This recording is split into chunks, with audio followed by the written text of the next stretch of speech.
ఈరోజు doctor BR Ambedkar 135వ జయంతిని ఆర్మూర్ పట్టణంలోని అంబేద్కర్ చౌరస్తాలో గల సిపిఎం ఆధ్వర్యంలో అంబేద్కర్ విగ్రహానికి పూలమాలలు వేసి ఘనంగా నివాళులు అర్పించడం జరిగింది.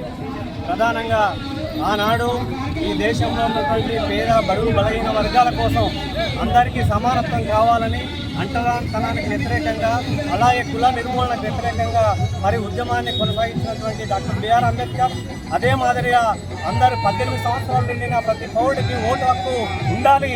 రేపు భవిష్యత్తులో మనకి పనిచేసేటటువంటి నాయకుడిని ఎన్నుకోవడానికి భారత రాజ్యాంగాన్ని మరి రచించినటువంటి మేధావి, ప్రపంచ మేధావి. కానీ ఈరోజు ఆయన యొక్క ఆశయాన్ని నీరుగార్చే విధంగా పాలక వర్గాలు పనిచేస్తూ ఉన్నాయి. ముఖ్యంగా ఈరోజు భారత రాజ్యాంగాన్ని మరి కూని చేసే విధంగా పాలక వర్గాలు ప్రయత్నం చేస్తూ ఉన్నాయి. ఇప్పటికీ మహిళలకి సమానత్వం లేదు. అదే మాదిరిగా దళితులకు, బడుగు బలహీన వర్గాలకి అనుకున్నటువంటి పద్ధతుల్లో ఈరోజు సమన్వయం అనేటటువంటిది లేదు.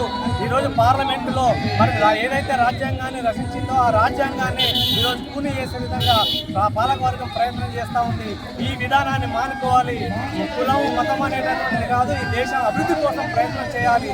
ఆ రకమైనటువంటి ప్రయత్నం కోసం, సమానత్వం కోసం ఈ దేశంలో బడుగు బలహీన వర్గాలందరినీ కూడా ఐక్యం చేస్తామని చెప్పి సిపిఎం పార్టీగా తెలియజేస్తాం.